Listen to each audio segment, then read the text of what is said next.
Ministria e Brendshme dhe Policia e Shtetit kanë marrë vendim që të ndalojnë përkohësisht qarkullimin në rrugë të monopatinave elektrike për shkak të shtimit të aksidenteve. Ministria e Brendshme Albana Kociu u ka bërë thirrje dhe bizneseve që merren me shitjen e tyre të mos investojnë në këtë biznes pasi nuk do të lejohen në qarkullim.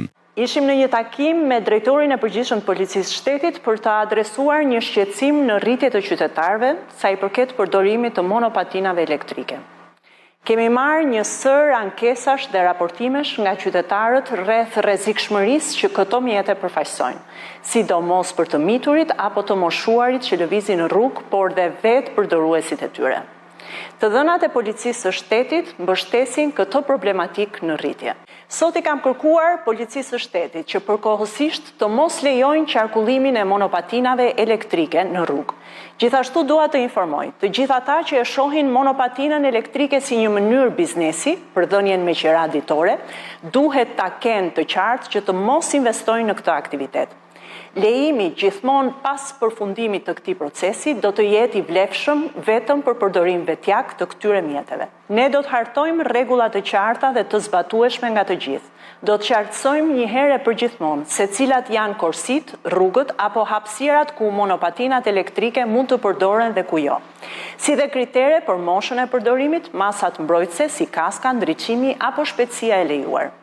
Megjithatë, deri në hartimin e një kuadri të plot rregullator, interesi publik dikton një ndërhyrje të menjëhershme. Drejtori i përgjithshëm i Policisë së Shtetit Ilir Proda u shpreh se policia nga dita e ëndë do të angazhohet për respektimin e këtij vendimi.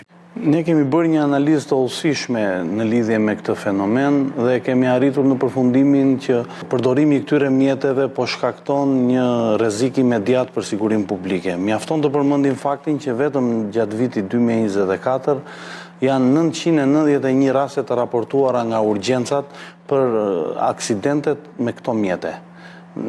Midis këtyre rasteve ka pasur edhe fatalitete si dhe dëmtime shumë të rënda.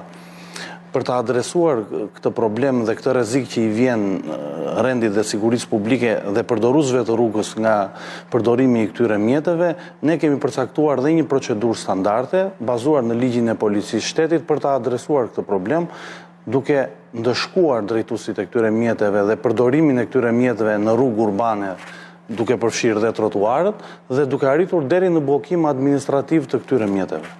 Që nga dita e hënë, Policia e Shtetit do të përfshihet në një operacion për ndalimin e qarkullimit të këtyre mjeteve dhe prandaj kërkojmë mirëkuptimin e qytetarëve për këtë proces. Ky vendim vjen pas numrit të shtuar të aksidenteve për shkak të përdorimit pa kontroll të monopatinave, ku në shumë raste të rinjt kanë pësuar dëme në gjymtyr.